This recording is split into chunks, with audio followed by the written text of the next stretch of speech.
Welcome to Ridhima kitchen. வாங்க, இன்னைக்கு நம்ம வீட்டு ஸ்டைல் ஒரு அரிசியில வந்து நம்ம ஒரு சாம்பார் சாதம் வைக்கலாம்.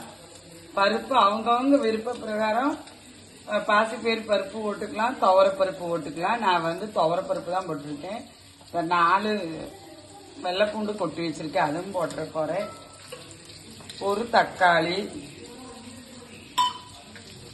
குழந்தைங்களுக்கெல்லாம் இப்படி குலைவா செஞ்சு விடுங்க, அவங்களுக்கு தெரியாது. இது வந்து கேரட் இருக்கு, நான் கேரட்டும் போட்டுக்க போறேன்.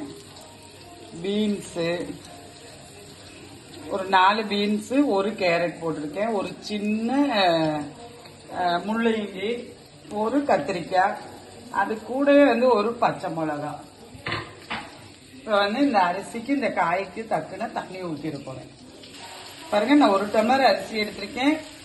பருப்பு அரிசி 1 டம்ளர் தான் சேர்ந்து எடுத்திருக்கேன். இதுல வந்து நான் 3 டம்ளர் தண்ணி வச்சு போறேன்.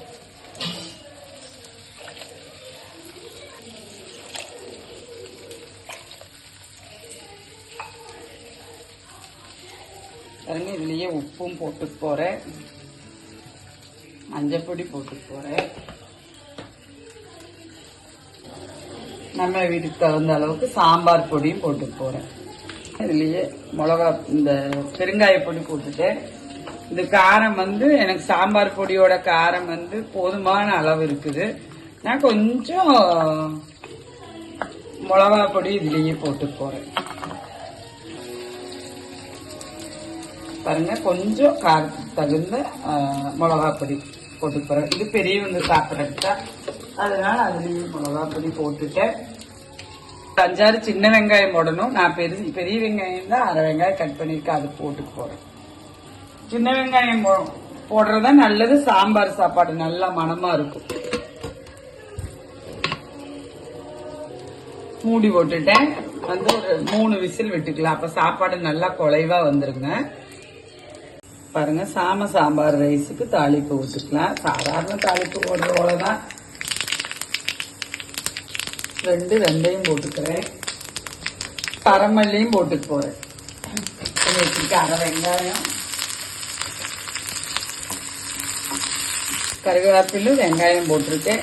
இதுல வேணுங்கிறவங்க வரமிளகா வேணும்னா போட்டுக்கலாம், நான் வரமிளகா போடல. நல்லா வணங்கட்டும்.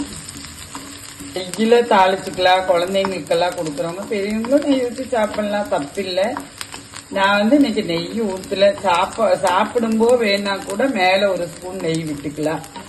நான் இதுல நெய் ஆட் பண்ணல, தேங்காய் நெய்ல தான் தாளிக்கிறேன். அவங்கவுங்க வீட்டுல எண்ணெய் யூஸ் பண்ணுவீங்களோ அது மாதிரி அவங்கவுங்க விருப்பத்துக்கு தக்கன எண்ணெய் யூஸ் பண்ணிக்கோங்க.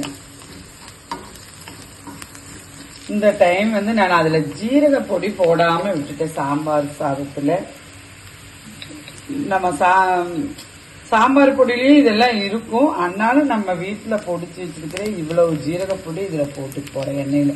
அதுல போடாதனால, இல்லைன்னா நம்ம பொடிகளை போடும்போது இந்த ஜீரக பொடியும் போட்டுக்கலாம். இது ஒரு பிளேவர் நல்லா இருக்கு சாப்பிட்றதுக்கு, உடம்புக்கு ரொம்ப நல்லது. வயசானவங்களுக்கு கொடுக்கறக்கா இருந்தாலும் சரி, குழந்தைகளுக்கு கொடுக்கறக்கா இருந்தாலும் சரி. பாருங்க, சாம்பார் சாதம் ரெடி ஆயிடுச்சு. உங்களுக்கு ரைஸ் மாதிரி வேணுனாலும் நீங்க சாப்பிட்டுக்கலாம், இன்னொரு விசில் விட்டு. இல்லைன்னா இன்னும் கொஞ்ச நேரம் சிம்மில் வச்சாலும் இன்னியும் கெட்டி ஆயிடும். நான் வந்து தாளிப்பை போட்டுட்டு ஒரு 2 செகண்ட் சிம்மில் வச்சிருக்கேன்.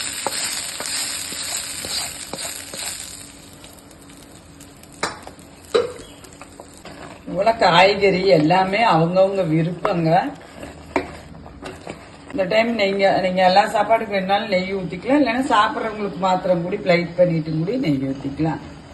வாங்க சாப்பிடலாம். இது உடம்புக்கெல்லாம் நம்ம ஒயிட் ரைஸ்ல செய்யறதை விட மில்லட்டுல செய்யறது வந்து ரொம்ப நல்லது. டேஸ்ட் ஒன்றும் ரொம்ப டிஃப்ரெண்ட் தெரியாது. குழந்தைகளுக்கெல்லாம் ஈஸியா சாம்பார் சாப்பாடுன்னு சொன்னா மில்லட்டு சாப்பிடாத குழந்தைகளுக்கு கூட கொடுத்து பழக்கிடலாம். நன்றி, வணக்கம். வாங்க நம்ம வீட்டுல சாப்பிடலாம்.